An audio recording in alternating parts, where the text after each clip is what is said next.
Jean chapitre 19, verset 30. Je lis la parole de Dieu. Quand il eut goûté le vin aigre, Jésus dit, tout est accompli. Il pencha la tête et rendit l'esprit. Comme on était à la veille du sabbat, et de plus, d'un sabbat particulièrement solennel, les chefs des Juifs voulaient éviter que les cadavres ne restent en croix durant la fête. Ils allaient trouver Pilate pour lui demander de faire briser les jambes aux suppliciés et de les faire enlever des croix.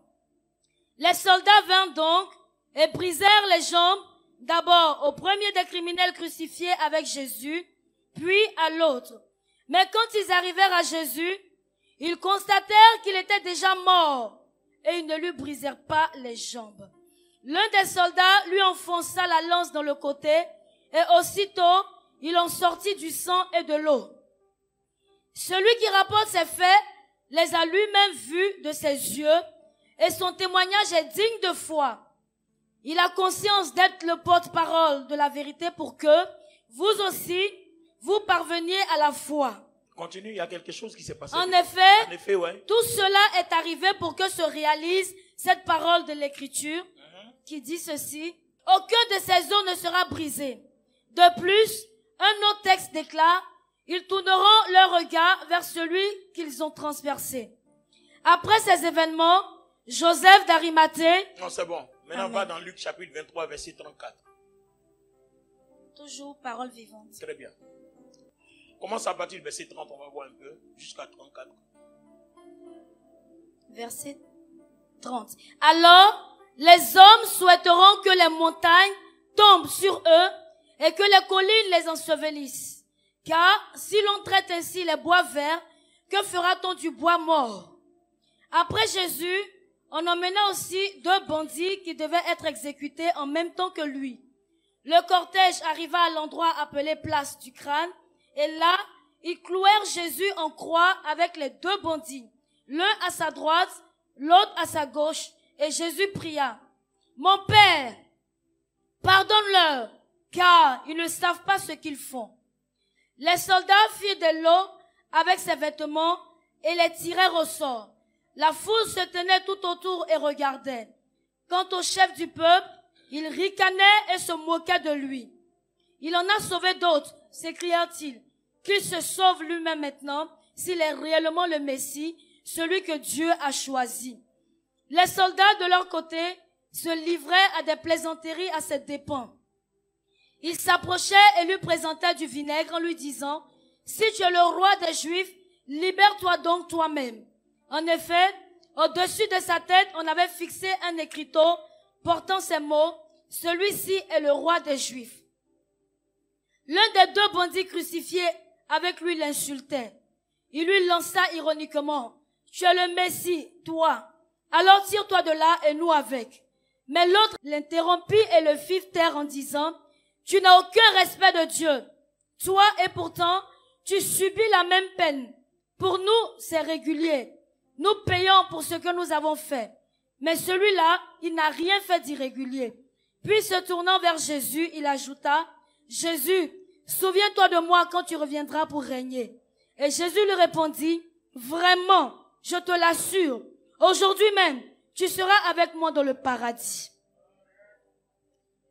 Il était environ midi. Tout le pays fut plongé dans l'obscurité jusqu'à 3 heures de l'après-midi. Le soleil resta entièrement caché et le grand rideau du temple se déchira par le milieu. Alors, Jésus poussa un grand cri. « Mon Père, je remets mon esprit entre tes mains. » Il mourut en disant ces mots. En voyant ce qui s'était passé, l'officier romain reconnut la vérité et s'écria, « Aucun doute, cet homme était certainement innocent et droit. » Mais, c'est bon. Est-ce qu'on peut acclamer la parole vivante? Merci de vous asseoir. Merci de vous asseoir. Alors, j'analyse ce texte-là juste pour ouvrir nos yeux. Nous allons apprendre le combat spirituel. La prière du combat spirituel. Mais, si vous avez remarqué, faisons un petit constat. Nous avons un Dieu vivant, un Dieu puissant, qui a payé le prix. Colossiens 2 dit, il a vaincu les démons, il a vaincu tous les problèmes, les sorciers. Mais si vous avez remarqué, dans l'église, nos problèmes demeurent. On a toujours les mêmes difficultés. Alors, une analyse s'impose. On se dit, mais comment il se fait que nous avons un Dieu glorieux qui ait payé le prix, qui a tout fait pour nous, alors que nous continuons de souffrir et d'avoir les mêmes obstacles? C'est pas normal. Soit c'est la parole là qui n'est pas la vérité, ou bien c'est nous qui ne connaissons rien de comment fonctionne la vérité. Donc il y a deux cas. Alléluia. Alors, quand je vais scruter les Écritures, que je commence à chercher, je m'interroge, je comprends qu'en fait, nous avons plutôt mal compris comment la parole fonctionne. Parce que le royaume de Dieu est établi sur des principes. Le royaume de Dieu est établi sur des principes. Et la parole de Dieu fonctionne avec ces principes-là. Gloire à Dieu. Et n'oublions pas que la parole, c'est Dieu. La parole, c'est Jésus-Christ. Donc, les principes de Dieu passent avant nos émotions, avant nos sentiments, avant notre intelligence humaine et avant toutes nos façons de voir. Regardez par exemple, je prends un cas tout simple. Si ton ennemi te tape sur la joue gauche, donne-lui la droite. Est-ce que c'est normal? Donc vous voyez que humainement parlant, ce n'est pas normal. Le principe humain exigerait que quand on t'a tapé sur la joue gauche, à cause de l'affront, on t'a humilié, ton orgueil souhaiterait que tu rentres. À ce moment précis-là, tu as montré que tu es garçon, tu as montré que tu es femme, tu as montré qu'on ne marche pas sur tes pieds, tu as montré qu'on ne te bafoue pas. Mais le principe du royaume dit, si on te tape sur la gauche, donne la droite. Apparemment, ça ressemble à une défaite. Mais quand nous allons en profondeur dans les Écritures, la meilleure victoire, c'est de tendre la gauche. Après qu'on t'ait battu sur la droite. Alors, c'est cette victoire-là, c'est ce principe-là que nous devons comprendre avant de commencer à gérer le combat spirituel. Si on ne comprend pas ça, on demeurera dans nos défaites habituelles. Depuis que nous sommes chrétiens, on a fait des combats spirituels, des combats spirituels, des combats spirituels, mais on est resté sur nos défaites habituelles. Si la parole de Dieu, selon que Proverbe le chapitre 30, le verset 5 dit que la parole de Dieu est fiable et que la parole de Dieu défend la cause de tous ceux qui se confient en elle, alors il va falloir qu'on scrute la parole pour comprendre ces véritables principes, nous confier en elle pour qu'elle soit notre défense. Proverbe 30, verset 5. La parole de Dieu est quoi? Fiable selon la Bible du Seigneur. Et la parole de Dieu, dans Parole vivante, qu'est-ce qu'elle a dit? Elle est entièrement vraie. Alors, qu'est-ce qui est vrai dans l'histoire, dans le passage qu'on vient de lire? Dans le passage qu'on vient de lire, c'est que des gens vont tuer Jésus. Ils vont le maltraiter. Et lui qui a tous les pouvoirs, il n'utilise pas ses pouvoirs. Même dans le jardin de Gethsemane, quand Pierre a coupé l'oreille de Malchus, il a dit, range, mon père a une armée, il suffit que je claque les doigts. Une armée descendra, exterminera ces gens-là en un clin d'œil. Mais Pierre range le couteau, il prend l'oreille de Malchus, il replace. Alors, quelque part, on se demande, mais pourquoi fait-il cela? Il fait tout ça là pourquoi? Et quand il finit, il dit, tout est accompli. Et quand tout s'accomplit, on voit des signes, des morts ressuscités, des tremblements de terre. Et voilà maintenant un de ses bourreaux, un de ses persécuteurs, de tous ceux qui l'ont tué et transpercé. Il y a un qui dit, c'est vraiment vrai, c'est le Fils de Dieu. Bon, si Jésus s'était vengé, est-ce que cet homme-là allait dire qu'il est vraiment le Fils de Dieu? Mais il dit, Père, pardonne-leur, car ils ne savent pas ce qu'ils font. Donc la force du bien renverse celle du mal, là où on oppose le bien au mal. C'est-à-dire quand on te fait du mal, ramène le bien, ça renverse le mal et ça établit le bien. C'est là que se trouve le combat du chrétien. Et le chrétien qui a compris ça, le royaume de Dieu dit qu'il est converti. Sinon, pourquoi le Seigneur dirait, beaucoup sont appelés, mais peu sont élus? Il y a deux sortes de justice, les amis. Il y a la justice qui nous sauve par la grâce au moyen de la foi. Mais il y a la justice entre Dieu et les hommes. Mais la justice entre les hommes et les hommes, c'est la croix en fait. Viens d'Akouri. Regardez là, regardez d'Akouri. Jésus était crucifié comme ça. Vous voyez?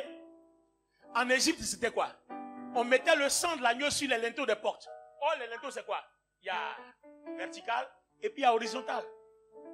Donc là, Jésus est crucifié sur une croix. Donc ce qui s'est passé en Égypte est la préfiguration de ce qui allait se produire à la croix.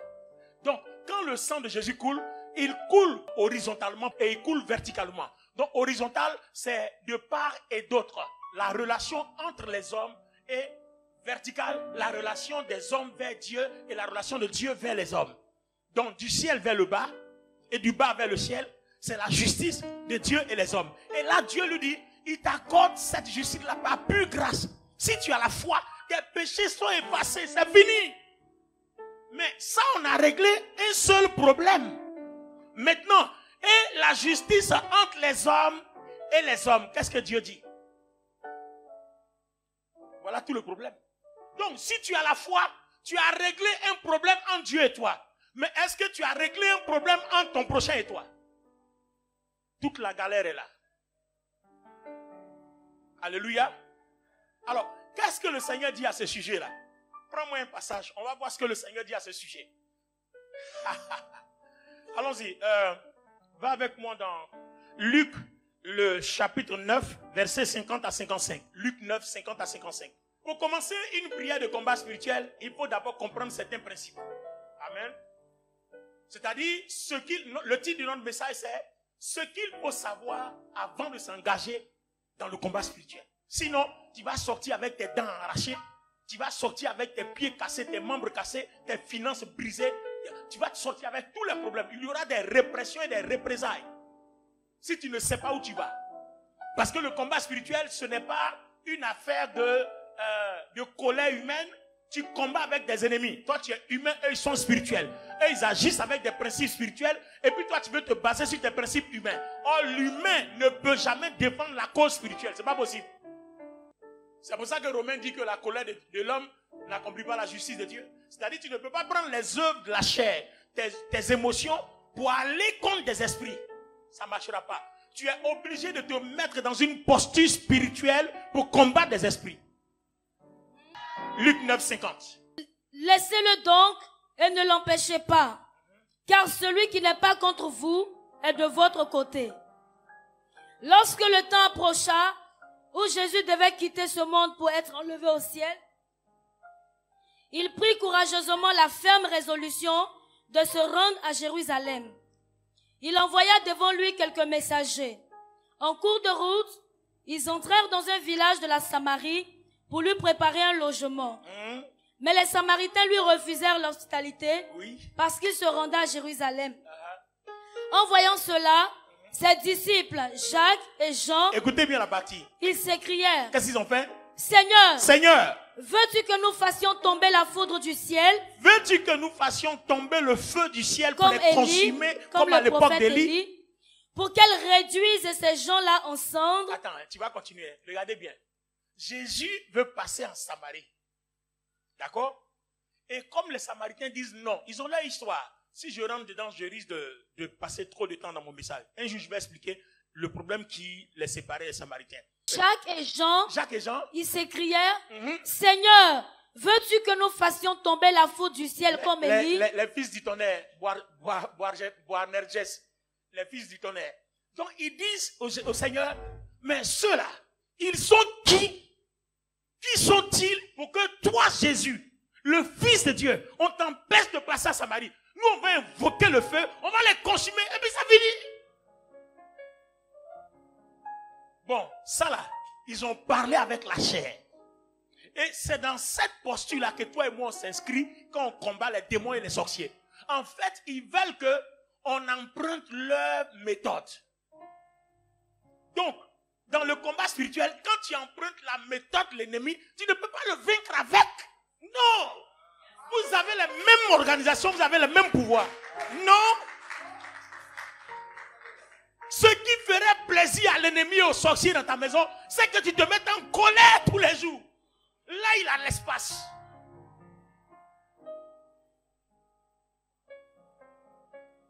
Est-ce que quelqu'un comprend quelque chose ce matin? Attends. Quand tu veux vaincre quelqu'un, il a un revolver, toi aussi tu as un revolver. Mais les forces sont égales. Il peut te tuer comme tu peux le tuer.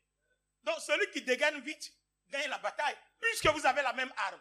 Mais quand ton arme a un niveau plus élevé, au point que quand tu lui tires, ton arme devient en même temps un bouclier offensif et défensif.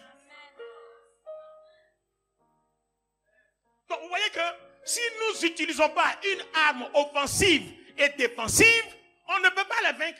Eux, ils ont une arme offensive. Mais nous, on doit avoir une arme et offensive et défensive.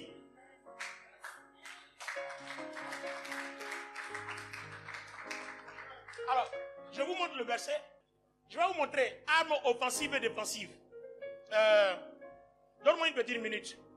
Mais Jésus, se tournant vers eux, les reprit sévèrement. Oui. En disant, vous ne savez pas quel esprit vous inspire de telles pensées. Le Fils de l'homme n'est pas venu pour faire mourir les hommes, mais pour leur donner la vie. Ils se rendirent alors à un autre village. Pendant qu'ils étaient en chemin, un homme vint dire à Jésus, je suis prêt à te suivre partout où tu iras. Il dit, vous ne savez de quel esprit vous êtes animés. Parce que vous réagissez comme eux. Vous réagissez comme les sorciers. Vous réagissez comme les démons. Vous ne pourrez jamais les vaincre. Vous ne pourrez jamais les confondre. C'est pour ça que quand le Seigneur mourut à la croix, il dit, Père, pardonne-leur. Il y a un qui a été transformé parce que confondu. Il dit, ah, il est le Fils de Dieu. Pourtant, il contestait ça. Mais Jésus a montré une arme offensive et défensive. Donc, du coup, l'adversaire a été confondu.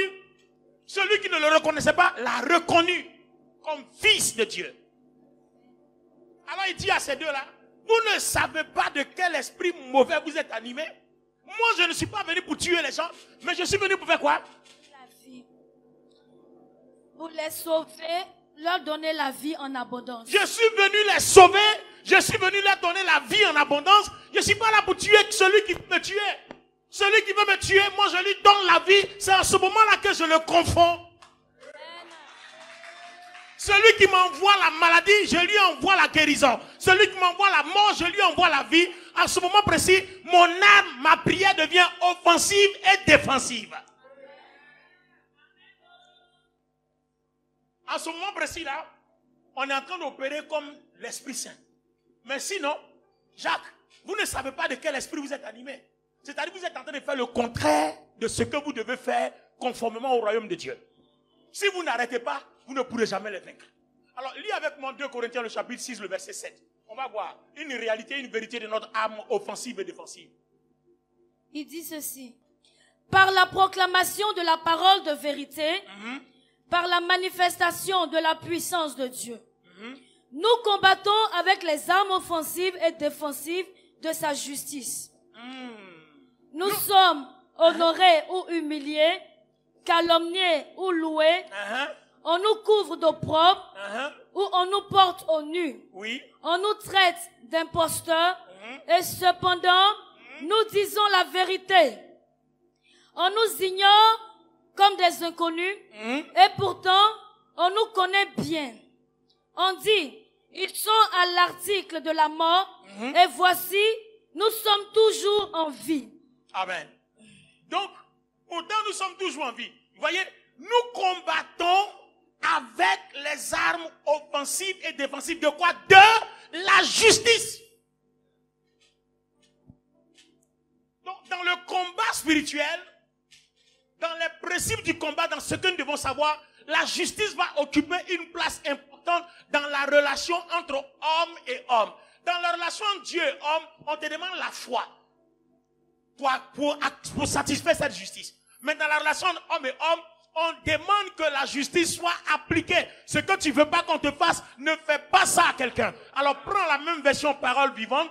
Proverbe le chapitre 3. Proverbe le chapitre 3. Attends, je l'ai marqué quelque part ici. Donc, faut pas aller trop loin. Tu n'es pas encore habitué à la parole vivante. Ne manigance rien de mal contre Ne ton manigance prochain. rien de mal contre ton prochain. Alors qu'il habite sans défiance près de toi. Alors qu'il habite tranquillement près de toi pendant qu'il t'a rien fait. Ne le touche pas parce qu'il n'est pas un problème pour toi. Non, Église, c'est comment? C'est fort. Relis encore et puis prends-moi la version Bible du Semeur. Bible du Semeur fait encore quelque chose. Quelqu'un même peut me lire même lui second aussi. Bible du Semeur. Donne ton micro par ici. Donne ton micro par ici. Allons-y. Bible du Semeur dit quoi? Si tu en as les moyens, Si tu en as les moyens, ne refuse pas de faire du bien à celui qui est dans le besoin. c'est-à-dire quand on dit si tu en as les moyens là, ça dépend. Hein. On va expliquer. Ne refuse pas. De faire du bien à celui qui est dans le besoin. Ne dis pas à ton prochain, va-t'en et reviens plus tard. Demain, je te donnerai. Très bien. Alors que tu peux le faire tout de suite. Prends notre verset 29 maintenant. Ne manigance rien de mal contre ton prochain. Ne manigance rien de mal contre ton prochain. Alors qu'il vit sans défiance près de toi. Bon, lui il a les mêmes versions. Donnez-moi parole de vie, je veux autre chose. Parce que Bible du Semeur, ça apparente à parole de vie ou lui second. Qui est prêt? Qui est prêt sur lui second? Ne médite pas le mal contre ton prochain. Ne médite pas le mal contre ton prochain. Lorsqu'il demeure tranquillement près de toi. Ne médite pas le mal contre ton prochain lorsqu'il demeure tranquillement près de toi. C'est-à-dire, si toi, tu es à côté de quelqu'un, même qu'il soit sorcier, qu'il soit démon, qu'il soit esprit méchant, si tu n'as rien fait, il ne peut pas oser venir te toucher, sinon il a créé un précédent avec Dieu. La suite donne quoi? Ne conteste pas sans motif avec quelqu'un. Ne conteste pas sans motif avec sans quelqu'un. motif. Ne conteste pas sans motif. C'est-à-dire, il faut qu'il y ait un argument, il faut qu'il y ait quelque chose. C'est pour ça que les sorciers, quand ils veulent vous provoquer là, il va s'arranger pour que tu te mettes en colère, tu l'insultes, ou tu poses un acte déplacé, à ce moment précis, il agit. Parce que s'il n'y a rien qui vient comme ça, qu'il est rentré en toi, Dieu va exterminer toute une génération au milieu d'eux. Ah, c'est pas moi, hein. La parole est là. Vous allez l'entendre aujourd'hui. Amen. À partir d'aujourd'hui, là, quelqu'un n'aura plus peur d'un sorcier. Lis-nous. Lorsqu'il ne t'a point fait de mal. Lorsqu'il ne t'a point fait de mal. Alors, la version parole de vie, donne la suite de la version parole de vie. Parole de vie. Tu as parole de vie, allons-y. Parole de vie. Attends, parole de vie, ensuite parole vivante. Oui, c'est chose. Ne projette rien de mal contre ton ami qui vit près de toi avec confiance. Avec confiance. Ne te dispute pas avec quelqu'un pour rien. Pour rien. Ça ne t'a pas fait de mal. Tant qu'il t'a pas fait de mal. Et la suite donne quoi? Ne sois pas jaloux d'une personne violente et n'imite pas sa conduite. Il y a un verset qui m'intéresse. En effet, le Seigneur déteste une personne fausse, mais il est l'ami des gens droits. Très bien. Mais ça là, on n'a rien dit. Hein. On n'a rien dit. Ça là même là, c'est pas fort. Ici, ce qu'on retient, ne fais rien à quelqu'un quand il est à côté. Par exemple, je suis assis à côté du prophète Grâce. Je ne lui ai rien fait. Il peut arriver que nous deux, on soit en parlant. Tu me détestes. Mais je ne t'ai rien fait. Non, c'est une façon de parler. Hein? Je sais que toi et moi, on est des potes. Mais là, c'est un exemple biblique. Tu vois, non? Tu vois, tu me détestes, mais je ne t'ai rien fait. Donc, aussi longtemps que je suis assis là, que je n'ai rien fait, même si je sens mauvais, que je te dérange, tu n'as pas droit de porter la main sur moi ou alors d'aller faire quelque chose pour toucher à ma vie. Tu as eu problème avec Dieu. Est-ce que vous comprenez? Tu as eu problème avec Dieu. Vous voyez que le combat spirituel requiert une éducation. Toi-même, en tant que chrétien, tu dois être éduqué. Vis sans insulter les gens. Vis sans déranger les gens. Vis sans fatiguer quelqu'un. Pour que celui qui te fatigue là, Dieu le fatigue en retour. Bible détaillée encore plus fort. Bible détaillée dit, dit quoi? Ne porte pas envie à l'homme violent et ne choisis aucune de ses voies. Car l'Éternel a en horreur les hommes pervers. Ils sont extrêmement dégoûtants et détestables à ses yeux. Attends, laisse-moi mettre le coup de marteau. Va avec moi dans 2 Thessaloniciens. 2 Thessaloniciens 1, verset 6. Ok, 2 Thessaloniciens 1, verset 6. Je lis la parole de Dieu. Bible du Semeur. Bible du Semeur dit quoi? En effet, il est juste aux yeux de Dieu de rendre la souffrance à ceux qui Il est juste aux yeux de Dieu de rendre la souffrance à ceux qui vous font souffrir. C'est moi qui ai parlé. En effet, il est juste aux yeux de Dieu de rendre la justice à ceux qui vous... Reprends bien. En effet, il est juste aux yeux de Dieu de rendre la souffrance à ceux qui vous font souffrir. De rendre la souffrance à ceux qui vous font souffrir. Et dans un autre passage, on dit, il est du devoir de Dieu. Je veux ça. Lui, c'est quoi? Car il est de la justice de Dieu. Il est de la justice de Dieu. De rendre l'affliction à ceux qui vous affligent. Il est de la justice de Dieu de rendre l'affliction à ceux qui vous affligent. Alors, imaginez-vous que quelqu'un te fasse du mal et puis tu dis rien. Lui, il pense qu'il a gagné le combat. Il a créé un dossier. Et Dieu va lui rendre parce que la parole de Dieu est fiable.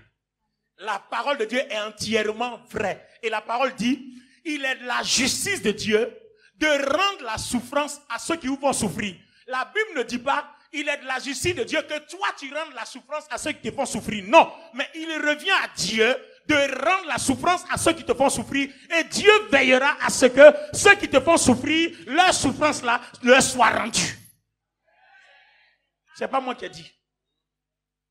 Donc vous voyez que ici là, ça change le paramètre de la prière. Alors les amis, quelle va être notre prière? S'il est de la justice de Dieu, de rendre la souffrance à ceux qui te font souffrir, ma prière va devenir quoi? Seigneur, je te remercie parce que X m'a fait du mal.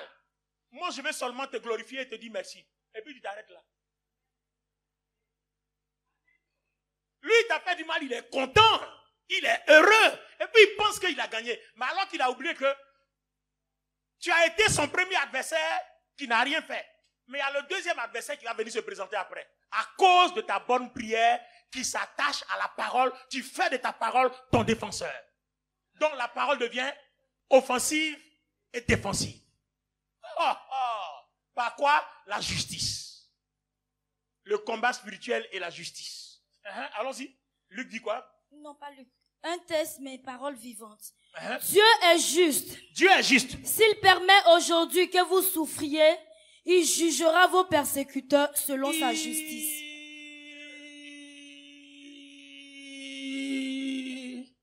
Dieu est juste. S'il permet que tu souffres, il jugera tes persécuteurs avec sa justice. Dieu jugera tes persécuteurs. Bon, donc vous voyez qu'à partir d'aujourd'hui, l'église rentre dans une nouvelle saison. C'est pour ça que Dieu veut qu'on appelle notre église parole vivante. Plus de place à la chair. On marche par l'esprit. On t'a insulté, merci. On t'a persécuté, merci. On dit tu es mauvais, merci. On dit tu es bon, merci. On dit tu es le diable, merci. Mais quand tu as fini de parler là, moi il m'avait fléchi genou devant Dieu. Il dit Seigneur, dans ta parole tu as dit que tu es mon défenseur. Donc lui là m'a insulté, il m'a persécuté. Voilà, dans les songes là, c'est lui que je vois en sorcellerie seulement qui m'attaque. Donc je te dis merci de ce que tu permets qu'il se présente devant moi. Si tu laisses qu'il arrive devant moi, c'est que tu as un travail à faire. Permets que mes mains soient levées et que je te glorifie pour ça. Oh, est-ce qu'on peut acclamer la parole vivante? Est-ce que quelqu'un peut acclamer la parole vivante? Come on somebody. C'est pour ça que Romains 8 dit, si vous marchez par l'esprit, vous aurez la paix et la vie. Mais si vous marchez par la chair là, quand on te tape, toi aussi tu tapes, et puis il dit, au moins désormais tu sais qui est garçon. Dans la maison là, il y a garçon ici. Ça fait combien? Ça fait depuis un moment, moi je suis plus garçon. Depuis un bon moment. J'ai dit à Dieu, si tu m'as révélé la parole vivante, je veux marcher rien que par la parole. Je veux faire exactement ce qu'elle dit. Parce que je me suis défendu moi-même. Et mes armes ont été offensives et non défensives. Or, maintenant, quand j'utilise la justice, mes armes sont offensives et défensives par la parole elle-même. Ce n'est plus moi. Alors, on va terminer ici par Genèse chapitre 9, versets 5 à 6. Écoutez bien. Sachez-le aussi. Sachez-le aussi. Je redemanderai le sang de vos âmes. Je le redemanderai à tout animal. Et je redemanderai l'âme de l'homme à l'homme qui est son frère. Si quelqu'un verse le sang de l'homme, par l'homme son sang sera versé. Car Dieu a fait l'homme à son image. Bien. Coup de marteau. Bang. est fini. Si tu fais du mal à un homme, Dieu dit, à cause de ce qu'il est fait à son image, tu fais du mal à un homme, Dieu va aussi permettre qu'un homme te fasse du mal. Ça s'appelle la justice, la relation entre les hommes et les hommes. J'ai dit, si tu me vois dans mes jeûnes et prières, Seigneur, fasse en sorte que je ne sois plus jamais une pierre d'achoppement pour quelqu'un. Seigneur, fasse en sorte que je ne fasse plus aucun mal à quelqu'un, que je n'incite même plus quelqu'un, que je critique même plus quelqu'un, que je fasse rien, afin que toi-même, tu sois offensif et défensif en ma faveur. Tranquille.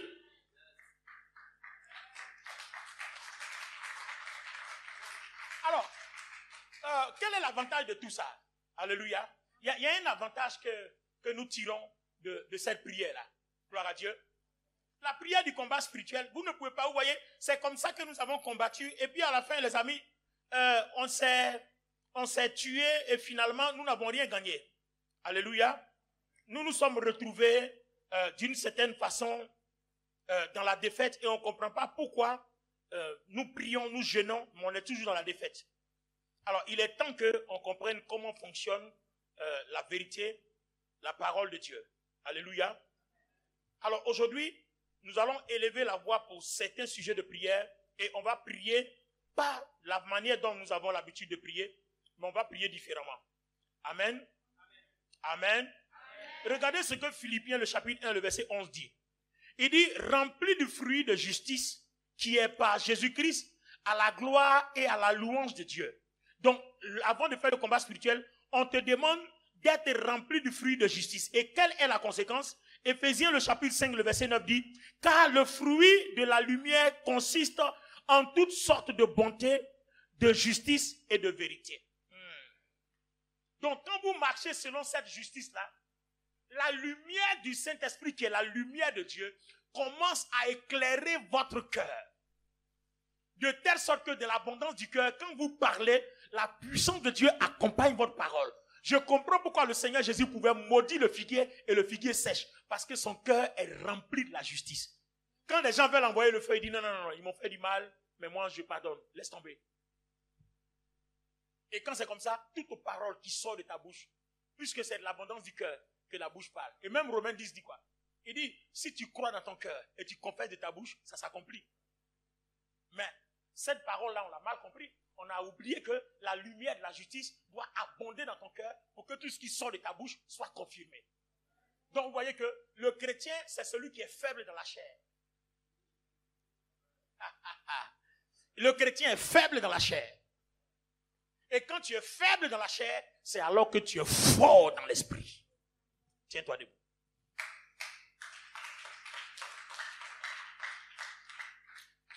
C'est l'orgueil de l'homme qui veut te faire croire.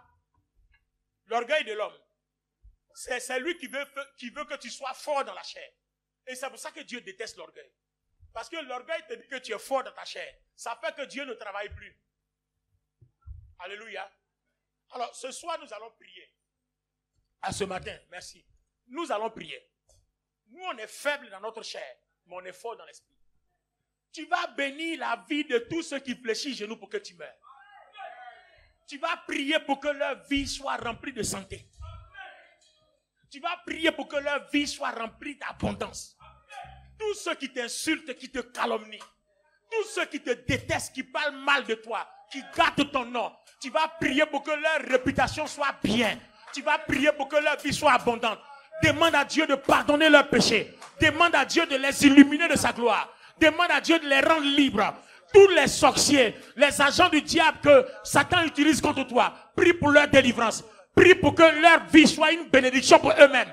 Ne maudis personne. Le Seigneur dit quand vous priez pour eux, c'est une braise, c'est des tas de feu que vous amassez sur eux. Parce que sinon, s'ils ne changent pas, ta prière qui est offensive et défensive va les détruire. Alléluia. Battons les mains et prions. Changez de prière. Ne voyez plus la mort quelque part. Ne faites plus rien. Priez pour vos ennemis. Vous savez, il peut arriver que vous ne sachiez pas qui veut votre mal. Il peut arriver que vous ne sachiez pas qui fait que vous ne vous mariez pas. Il peut arriver que vous ne sachiez pas qui fait que, malgré tes diplômes, vous ne travaillez pas. Donc tu vas prier, tu dis, Seigneur, tous les sorciers envoyés par le diable pour que l'église n'évolue pas. Regardez, il y a beaucoup de chaises vides. Ça, c'est leur travail, c'est leurs œuvres. D'autres sont venus déféquer devant l'église pour que quand les passants passent, l'église sente mauvais, ça chasse les gens. Bon, il y a des infiltrés sociaux aussi qui sont là. Leur but, c'est que tout le monde s'en aille pour qu'ils soient les derniers à partir. Donc, il y a des envoyés qui sont là. Il n'y a pas de problème, hein. Tu peux rester, on va adorer Dieu ensemble. Mais on va prier pour toi désormais. Amen. On ne va pas prier contre toi, nous on va prier pour toi. Tu nous hais, nous on t'aime. Amen. Tu nous détestes, nous on va t'adopter. Amen. Amen. Nous allons prier. Tous ceux qui ont déféqué devant l'église, pour que cette église-là ne se remplisse pas, pour que cette église-là connaisse la poisse, on va prier pour que leur vie soit parfumée du parfum de bonne odeur qui attire des bonnes choses sur leur vie. Donc tous les pasteurs, désormais c'est votre sujet de prière. Les Amen. anciens, quand vous priez, intercession, c'est comme ça. On va plus combattre, je te taille en pièces, on les a taillés en pièces, c'était ce qu'ils voulaient. Donc on a travaillé comme eux. Ça n'a jamais fonctionné. Amen. On va faire comme Jésus. Amen. Non, voyez le feu. Non, non, non, non. Moi, je suis venu pour communiquer la vie. Amen. Nous, on est paroles vivantes. On communique la vie. Amen. Voilà. Notre église s'appelle Source de vie. Paroles vivantes pour communiquer la vie. Amen. Vous savez, les démons là, ils ne travaillent jamais seuls. Un démon ne va jamais rentrer dans une église, s'asseoir, il ne pourra jamais. Un démon ne peut pas venir en chair comme ça, non. Il rentre toujours dans une personne. Donc, leurs instruments, c'est des êtres humains. Alors, nous allons prier. Tout ce qu'ils ont mis comme couverture sur l'église, qui fait que les gens viennent, ils ne voient pas l'église. Yes. Parce que leur but, c'est que l'église ne se remplisse pas. Alors, toi et moi, on va prier. On va prier pour que, comme ils ne veulent pas que l'église se remplisse, eux, ce qui manque à leur vie, pour que leur vie soit remplie d'abondance, que Dieu le leur accorde. Amen. Donc, tous les agents du diable, sorciers, occultistes, magiciens, qui travaillent contre mon ministère, contre mon nom, contre notre église, contre tout ça, on va prier pour que ce qui manque à leur vie, Dieu apporte à leur vie. Amen. Ce qui manque à leur vie, Dieu apporte à leur vie. Amen. Ce qui manque à leur vie, Dieu apporte à leur vie. Amen. Ce qui manque à leur vie, Dieu apporte à leur vie. Amen. Par la main, prions le Seigneur. Jésus. Nous allons confier l'église au Seigneur. Amen. L'église n'est pas pour Olivier Bonny, l'église est pour Jésus-Christ. Amen. On va dire au Seigneur, par ses armes offensives et défensives, que lui-même prenne soin de son église. Amen. Il est la tête de son église, il est le chef de son église. Amen. Nous ne sommes que des instruments. Alors s'il y a un chef, il y a une tête. Pourquoi tu veux faire le travail qui revient au chef et qui revient à la tête? On va demander au Seigneur Jésus-Christ de prendre soin de son église. Amen. D'apporter la vie, la guérison, la longévité, la santé à tous les membres de l'église. Amen. Les pasteurs, les anciens. D'apporter de nouvelles âmes. Amen. Parce que chez nous, désormais, quand elles viendront, elles seront sauvées. Amen. Parce que nous, on accomplit la justice entre les hommes et la justice entre Dieu et les hommes. Amen. Donc celui qui vient dans notre église est forcément sauvé. Amen. Donc, on va dire à Dieu, on a ouvert les portes que les âmes viennent. Prions le Seigneur, c'est la dernière prière. Toutes les fois que vous réunirez les pasteurs pour prier pour l'église des anciens, voilà comment il faut prier. Voilà, c'est une saison dans laquelle Dieu nous conduise. On va prier comme ça. Par les armes offensives et défensives de la justice. On ne maudit plus quelqu'un, on taille plus quelqu'un en pièces. Non, non, c'est bon. Nous, c'est la parole vivante. La parole de Dieu est entièrement vraie et fiable. Donc, on va rester dans ce qu'elle dit. Si le Seigneur lui-même qui est puissant, quand on veut invoquer le feu, il a dit non. Lui, il apporte la vie. Nous aussi, on va apporter la vie. Donc, on va demeurer dans la parole vraie et fiable. Entièrement vraie et fiable. Donne-moi ton amen bien. Et, pardonnez, faites-le de bon cœur. Il ne faut pas faire juste pour prier, non. Tu le fais, voilà. On va faire semblant. Quand moi je prie pour mes ennemis, je prie de façon vraie. Gloire à Dieu. Parce que je suis converti. Voilà. La vengeance, Romain dit quoi? La colère de l'homme n'accomplit pas la justice de Dieu. Alors, maintenant que nous avons prié, nous connaissons maintenant comment on prie entre hommes et hommes. Maintenant, comment on prie entre hommes et les esprits. Dimanche prochain.